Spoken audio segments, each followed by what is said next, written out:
Olá, mãezinha, que bom ter você aqui comigo. E vamos continuar estudando o livro de Tiago, que é o que a gente está iniciando aqui, e tem sido, e vai ser, e tem sido desde o início muito bom. É um livro muito prático, que nos ensina muito sobre amadurecer. E se você quiser saber mais sobre o contexto, um pouquinho mais sobre ele desde o início, volte aí no canal, tem alguns vídeos.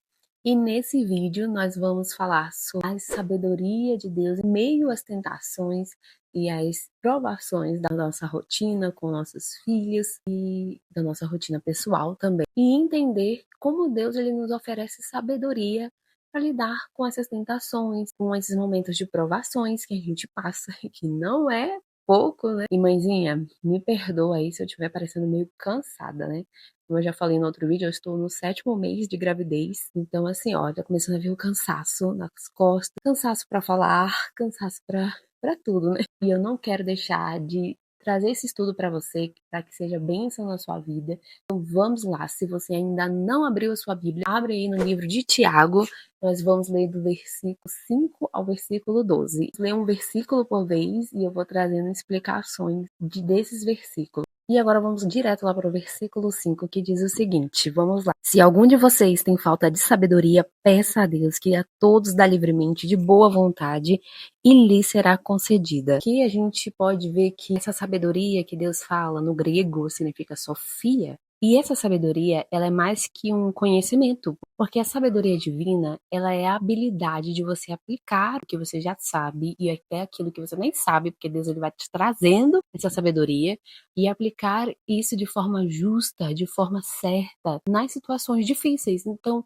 algum momento que vem aquela situação mais difícil na nossa vida, na nossa maternidade, a gente, com a sabedoria divina, Deus ele vai nos mostrando o que fazer em cada etapa da nossa vida. E Deus ele vai usando o próprio conhecimento daquilo que a gente vai obtendo aqui na Terra para usar de forma coerente com os princípios do reino de Deus, que isso é muito importante, porque no momento que a gente vai usar o nosso conhecimento com a sabedoria divina, a gente precisa entender que precisa aplicar os princípios do reino, não nossos próprios métodos, né? Não o nosso próprio método, mas o método que Deus ele vai dando pra gente, o entendimento. Isso não quer dizer que a gente não deve buscar conhecimento aqui na Terra, não isenta a gente da responsabilidade de a gente estudar o que a gente precisa estudar, seja para a maternidade, seja para qualquer área da nossa vida, mas a sabedoria divina ela vem como algo sobrenatural para que a gente possa aplicar isso de forma justa, de forma correta, nas situações difíceis. Então, imagine aí uma situação difícil que você passa, que você já passou, que eu não sei, e que você teve que ter muita sabedoria de Deus. E eu acredito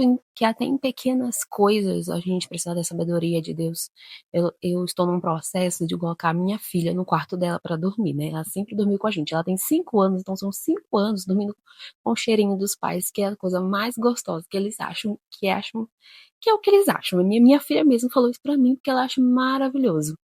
E a gente tá nesse processo. E quando no início do processo foi um pouco difícil. E aí depois ela criou um trauma assim do nada e não queria ouvir falar do quarto dela e a gente precisou voltar com esse processo. E sabe o que eu usei? A inteligência artificial, né? Sim, as inteligências artificial por aí, de aplicativos que nós temos por aí, comecei a colocar tudo que eu precisava lá e começaram a ir lá, dava uma luz assim, né? A inteligência artificial dava uma luz sobre o que eu tinha que fazer em cada etapa desse processo dela, né? Porque para a criança não é fácil ela viver esse processo do nada. Então tem que ser um processo meio lúdico, meio com muita conversa, com muito acolhimento. Mas também eu queria saber de fato o que eu poderia fazer e deu uma descrição assim maravilhosa. E eu senti mesmo que foi Deus me iluminando para usar essa inteligência artificial para poder a gente ajudar ela nesse processo. Gente, que bênção que foi, que está sendo, na verdade, porque ainda está um processo ainda. Ainda estamos no processo. Mas em pequenas coisas Deus vai nos dando sabedoria. Às vezes, muitas situações de birra, muitas situações de disciplina, a gente quer ir pela nossa carne, gente, como é que a gente quer? Como é difícil dar vontade de fazer aquilo que a gente não quer fazer. Mas, enfim, a gente precisa demonstrar domínio próprio, né? Então, a gente vai pedindo sabedoria e Deus ele vai derramando essa sabedoria sobre nós. E agora vamos continuar lá no verso 6 ao 8, que diz o seguinte: Peça, porém, com fé, sem duvidar, pois aquele que duvida é semelhante à onda do mar levada e agitada pelo vento. Não pense tal pessoa que receberá coisa alguma do Senhor, pois tem mente dividida e é instável em tudo que faz. fé sem duvidar, é uma confiança contínua na bondade de Deus, mesmo quando a gente não vê a solução imediata. Pense o seguinte: eu preciso pedir sabedoria e eu preciso pedir com fé, sem duvidar, crendo na bondade de Deus e que Ele vai dar, mesmo que eu não tenha a solução na hora certa. Vocês estão entendendo?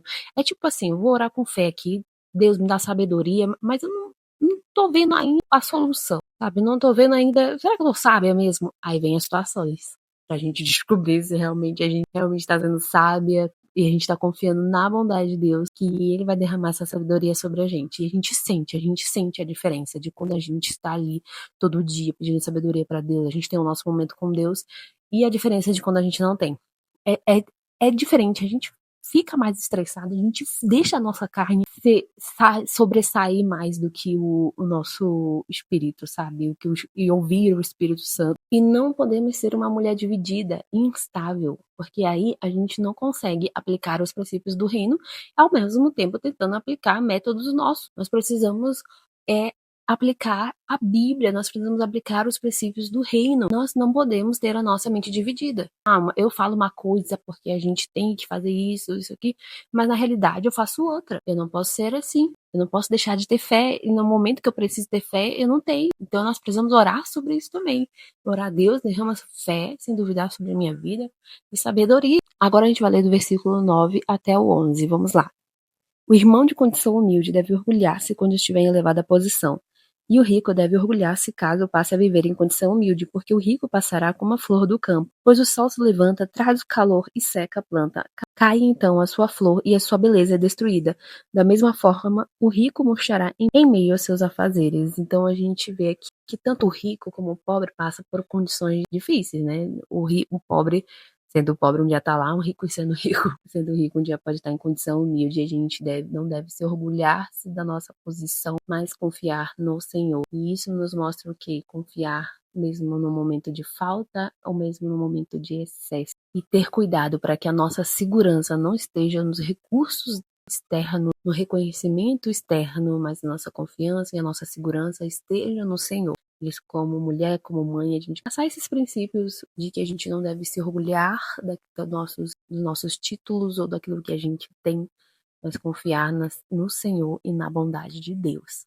E agora a gente vai para o versículo 12 para a gente finalizar aqui já o nosso estudo de hoje. E diz o seguinte: feliz é o homem que persevera na provação, que depois de aprovado receberá a coroa da vida que Deus prometeu aos que o amam. Aqui suportar no grego é hipomeno, algo assim, gente, que significa resistir com esperança, permanecer firme. Então, esse suportar é a gente ter esse coração disposto de permanecer firme. Tem gente que suporta, mas ao mesmo tempo já tá quase desistindo, já tá quase caindo pelo meio do caminho, não tá permanecendo firme, não tá com esperança no coração, tá suportando porque não tem o que fazer. Mas aqui a Bíblia fala que a gente deve suportar, e esse suportar no grego é permanecer firme. Então aqui, resistir com esperança. Então, esperança em quem?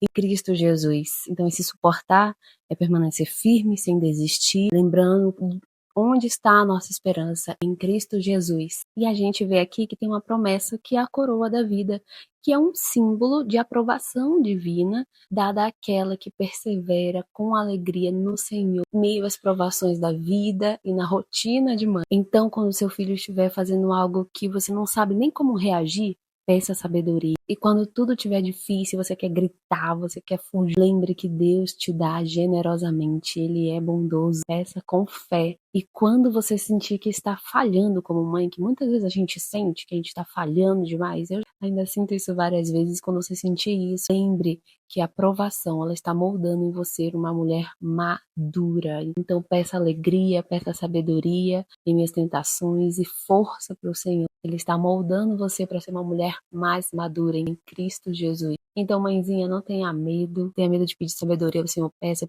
com fé, Ele te ouve, Ele te capacita, se assim você crê. Permaneça firme, porque há uma promessa para nós, que é a coroa da vida para aquelas que perseveram com alegria no Senhor. Então, se esse vídeo foi bênção para você, se inscreva aqui no meu canal para você receber mais vídeos como esse, que a gente possa caminhar juntas, crescendo juntas no Senhor, na nossa maternidade, que você possa também deixar algum comentário aí, se foi bênção para você desse vídeo. Eu te espero na próxima. Beijo, tchau, tchau!